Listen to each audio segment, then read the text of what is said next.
All right. Good evening, everyone. We're here with our dear brother, Adam McKee, Theta Sigma, 1951. How many people were on your line when you crossed Theta Sigma chapter? There was five of us, five individuals, two from Mobile, Alabama, two from Birmingham, Alabama, and one from New Orleans. And you were from New Orleans? No, my brother from New Orleans was Charles Smith. Okay.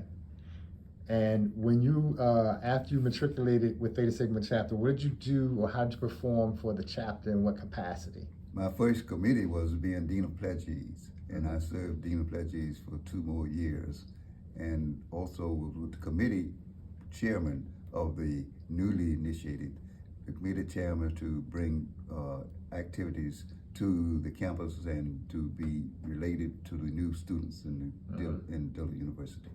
And so how many men were on that first line that you served as DP for? There were 5 of us, 5 solid citizens. No, the members that came after you. The members that came after me on Yes. the line, it was 16 in the next year. And after that, we had 3.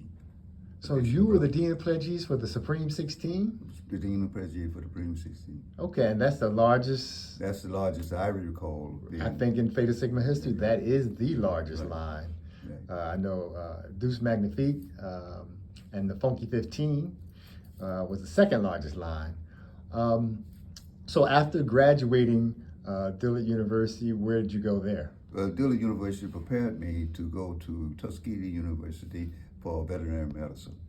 Having been the science department major and going into a new particular field in veterinary medicine. So I moved on to the Tuskegee University as a student in veterinary medicine.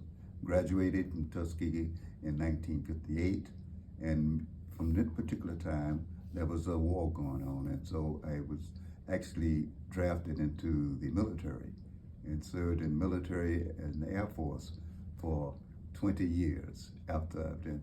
But fortunately, during that period of time, I held jobs that were related to my training at Tuskegee, training at Dillard University. My first official job after training in the Air Force was in research and having the ability to call upon some of the activities that were brought and needed in the military. Therefore, I moved on to specific training, and while I was at Tuskegee in veterinary medicine, I served as an advisor to the local chapter of Omega Psi Phi fraternity at Tuskegee University. Now let's go back a little bit because you happened to intersect at the time when Dr. Dent was at Dillard University, correct? Absolutely. And tell us a little about him. That was really what I would really like to share with you. The first time I got out of the taxi arriving at Dillard University, I ran in and met to Dr. William Sutton, and he served as my mentor then and throughout my career. I also had an opportunity, based on the effort by Dr. Sutton, to serve as sort of a son-in-law or son of Mrs. Dent. And I would often have the opportunity to run to the local areas and run local areas for her. And so by being in that area and then being around with Dr. Dent when I was in undergraduate school was a joy. Okay. Now, many of us do know and some of us don't know that you're pretty much a very iconic figure within the international sphere of Omega Psi Phi. So tell us a little bit about how you began some of your political in the political aspirations in the fraternity. Well, really, that was a surprise to me, but I was always interested in the management and the opportunities that we were charged with being good Omega men. So I started out in my graduate chapter as a committee chair and became very interested in that, and then moved on and moved to the area of being a keeper of finance, not much working hard in that area, and then also as a grand keeper of record of seal. Being in the time of grand keeper of record and seal, I became affiliated and thoroughly immersed in Omega's goals and opportunities. and the brotherhood. And that's when I tried to live the cardinal principles of our fraternity and stuck with the opportunity to try to be of service in the fraternity.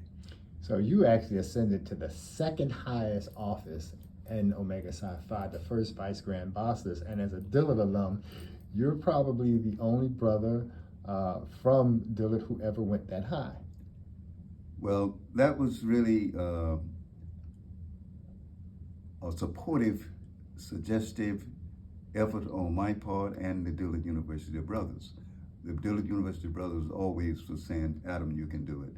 And I really enjoy working with them. They were supportive throughout the entire career, starting with the Grand Keeper of Record and Seal, moving on to the office of First Vice Grand Bosses, and having the idea of being in a position to serve the fraternity was something was really started with my initial areas at Dillard University. And so how many years have culminated in your service to Omega Psi Phi?